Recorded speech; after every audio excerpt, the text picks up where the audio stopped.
नमस्कार मित्रांनो. हे खूप जुनं पुस्तक आहे. माझ्या वडिलांनी घेतलं असावं. खूप आता त्याला 30-40 वर्ष झालेली आहे. त्या पुस्तकाला बहुतेक बघायची हालत तशी आहे.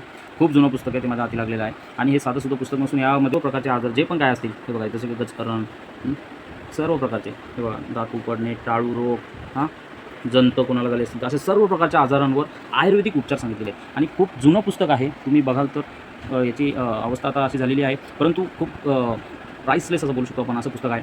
मी तुम्हाला रोज एक शॉर्ट्सद्वारे इथे मी एक आजार तुमच्यासाठी, आता हे फक्त मी प्रेझेंट करू शकतो तुम्हाला. रोज एक व्हिडिओ बनवून देत जाईल. बघा, याच्यामध्ये जे उपचार सांगितले त्याच्याबद्दल आता लेखकही समजत नाही कोण आहे, परंतु हे मी तर असं सांगेल की सर्व आजार करून, जर तुम्हाला सर्व उपचार करून ॲलोपॅथीचे आपल्या डॉक्टर्सनी सांगितलेले सर्व उपचार करूनसुद्धा तुम्हाला आराम येत नसेल, तर तुम्ही हे नक्कीच एकदा ट्राय करू शकता. ते तुमच्या रिस्कवर आहे. तुम्ही ट्राय करायचं नाही करायचं ते तुम्ही बघा, परंतु मी एक ही माहिती सगळ्यांपुढे शेअर करावी असं मला वाटलं, म्हणून मी रोज एक व्हिडिओ या आजारांच्या संदर्भातला मी टाकत जाणार आहे. तर तुम्ही नक्की बघा. आता पहिलाच आता आता इथे पहिलाच 35 पेज माझ्या हाती लागलेला आहे.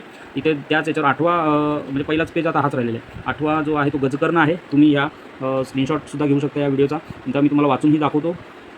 हे बघा, गजकर्ण म्हणजे याचे जंतू बुरशीच्या जातीचे आहेत. ओटीपोट, जांघा, कुल्ले, गुह्यभाग या ठिकाणीच हा विकार विशेष झालेला आढळतो. आता शक्यतो सगळीकडे आढळतो तो. हातावर पायावर सुद्धा खाज फार असते. रक्त निघेपर्यंत खाजवावे असे रोगाला वाटते. याच्यावर औषध काय त्यांनी सांगितलेलं आहे बघा. तुरटी, राळ, गंधक, टांकण खाराची लाही प्रत्येकी 1 तोळा व सोमल 1 गुंज यांची एकत्र पूड करावी व ती थंड पाण्यात किंवा लिंबाच्या रसात घालून लावावी. नंतर 2 नंबरचा उपाय त्यांनी दिलेला आहे. बाव्याचा पाला. आता हा कुठं भेटतो काय ते तुम्ही बघा. बाव्याचा पाला बारीक वाटून गजकर्णावर चोळावा. हिरव्या पपईचा चीक लावावा. हा 3रा उपाय. आणि 4था उपाय दिलेला आहे. कापूर, गंधक, कात, तुरटी समभाग घेऊन त्यांचे चूर्ण करावे व ते लिंबाच्या रसात घालून रात्री झोपताना लावावे.